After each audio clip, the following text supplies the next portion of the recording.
Everybody have a blessed day. We're gonna speak on Mr. Gilbert Arenas and what he had going on. Now, Gilbert Arenas was a great basketball player, excellent athlete, came out of the University of Arizona.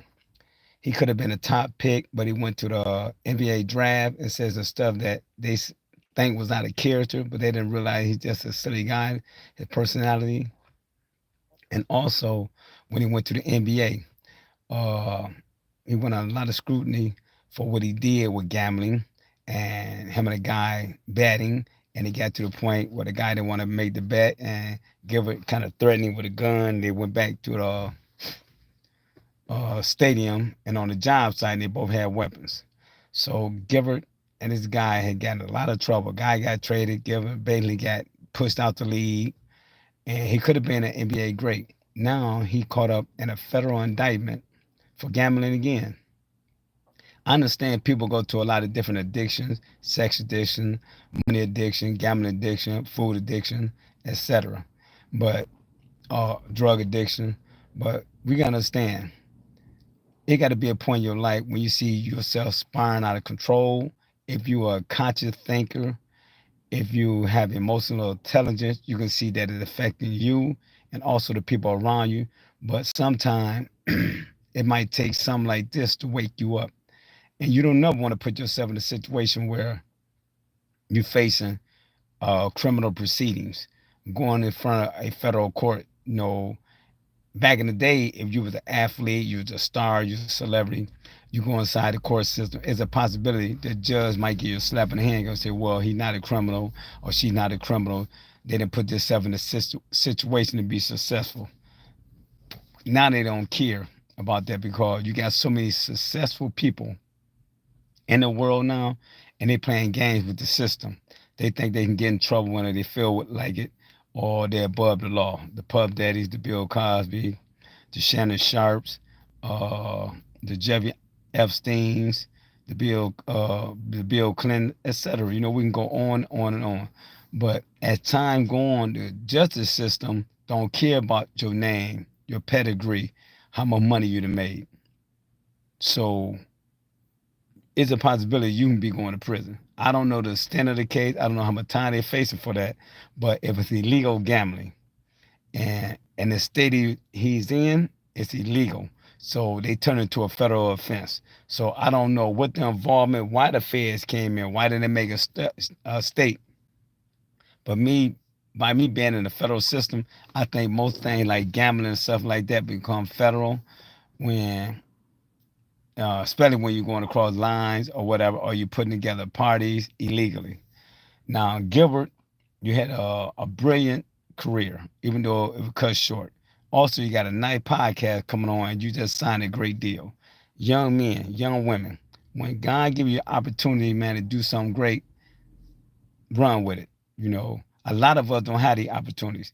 Now, God gave me a lot of opportunities. Came home from prison, got back in the game, got out the game, got my life together. He made me a successful businessman in my own right. It's all depends what level of success that people are looking at it being successful to me because I'm not back in prison. And also, God had took control of my life when I came home from prison. So when you get opportunity, man, don't blow it. And God got some other good stuff in store for me, but which I don't speak on right now until it take off instead of start rolling on. Then we can bring other people in, hope that other people can get some income from it. That's why I say, man, once you start letting God lead you, you stop being a selfish person. You stop trying to beat the system, and just stay out the way. Like you got people, man, that's on social media speaking on money, how much money they got, how much power they got, how much influence. I'm a guru in this, I'm a guru in this, but they all thieves, they all scammers. And then they catching up with them. A lot of people were stealing money during the pandemic. It catching up with you. Man, try your best to always do the right things. Try your best to always do the right thing. Don't get caught up with what other people are doing. Like I said, is another great athlete, the Morris brothers. He just got caught up with the casino. They locked him up for several days. They let him out. He had to pay the casino back. He didn't want to pay his bill. Like y'all guys know that after the NBA, if you don't have any money coming in or you didn't make great sound investments, it's a great possibility that your money gonna be effed up after 5 to 7 years. This is documented. It's not me just talking. The accidental investor or success out of prison. It's documented that majority of the athletes after 5 to 7 years they become broke. And you don't want to put yourself in a situation where your ass become broke because you gambling, you getting high, you got trick bill, uh, you got the outstanding mortgages, you bought the high price premium cars that now that the cars ain't worth anything after 5 years, you lost hundreds of thousands on them. You had child support payment, you had alimony payment. Don't forget, you still might have an agent working for you trying to get you back into the league or overseas. So a lot of money going out and none coming in. They were talking about Shaquille O'Neal yesterday online. Shaquille O'Neal, they say, I don't know, but they said on here that he had a $500,000 worth of bills per month. So that's $5 million a year. So Shaq got to keep working, but he got a lot of great businesses coming in that he can sustain his lifestyle. A lot of people want to be able to do that. Charles Barkley now can sustain their lifestyle. They making hundreds of millions for being on TV, podcasts, etc. Speaking engagements. Michael Jordan can do it. The Kobe Bryant, if he was still here, can do it. LeBron James. But a lot of athletes not gonna be able to do it because from day one they start messing their income up. And then when you put yourself in a situation where you start doing stuff that's illegal or gambling or hustling, it's people that being in the NFL and NBA that went to prison for hustling. It's a lot of them that was in the game like Tractor Trailer. His name came up with some allegations. A lot of people. Because some people can't leave that lifestyle alone. And some people, money ain't long or that addiction and it's fueling them, fueling them, fueling them. And they think that, hey, I gotta do this, I gotta do that, I gotta do that. And it be that rush of saying, well, I'm doing something illegal, I'm sneaking, trying to get away with it. And it's that drive. Like in a hustle game. I told a guy, get out the game, bro. If you made a substantial amount of money, you got your house, got a nice car, you taking care of your kid, get out the fucking game because you don't want to end up getting hemmed up. It only take that police or that federal agency or the state or police one time to catch you. One mistake, you in jail for the rest of your life. He said, man, it's an addiction. I understand everything addiction. You don't think you're strong enough to break these addictions? I seen people that was crackheads break them. Heroin addicts break them. Alcoholics break it. People who smoke for 30 years break it. If you choose to change, you want to make a change, don't make no excuse. You don't think I had to detox myself for making almost $250,000 per week in the game from what the feds say? You don't think I had to come out here with a strong mindset telling me not to get in trouble again and fighting through them demons every day? Because when I left the street, I was a kingpin, well known in 4 or 5 different states. Everywhere I got people patting you on the back. Now them pats are gone.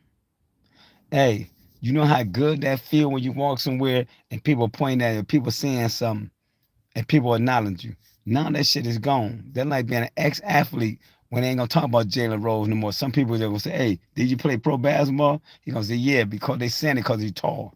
But somebody like Isaiah Thomas, who not as visible to most kids, he walking there, they don't think he's just an average father or grandfather because he's 6 foot tall.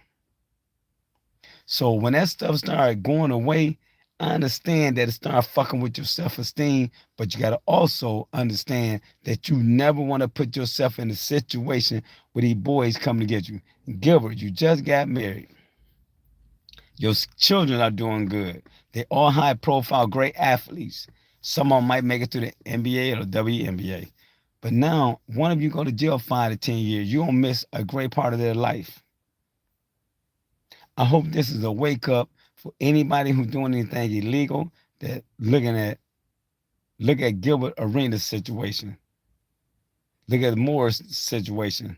Look at the Pub Daddy situation. They don't care about your stature. They don't care about your money. I try to tell people that every day in the shop, they don't care how much money Pub Daddy got. He's still going to prison. Even if he get 2 or 3 years, he's still going to prison. So wake up, stay out of trouble, man. Focus on God. Focus on spiritualism, man. But please stay out the way, man. It's not fucking worth it. You going to prison for doing a crime when God had already blessed you with a lifestyle. He blessed you with houses. He blessed you with car. He blessed you with generational wealth that you can pass down if you don't blow up and getting high, tricking, child support, alimony, gambling. He put you and your family in situations that you can be talked about for the next 500 years. But don't blow this, young men and women. Get your shit together and stay focused. Peace out, os.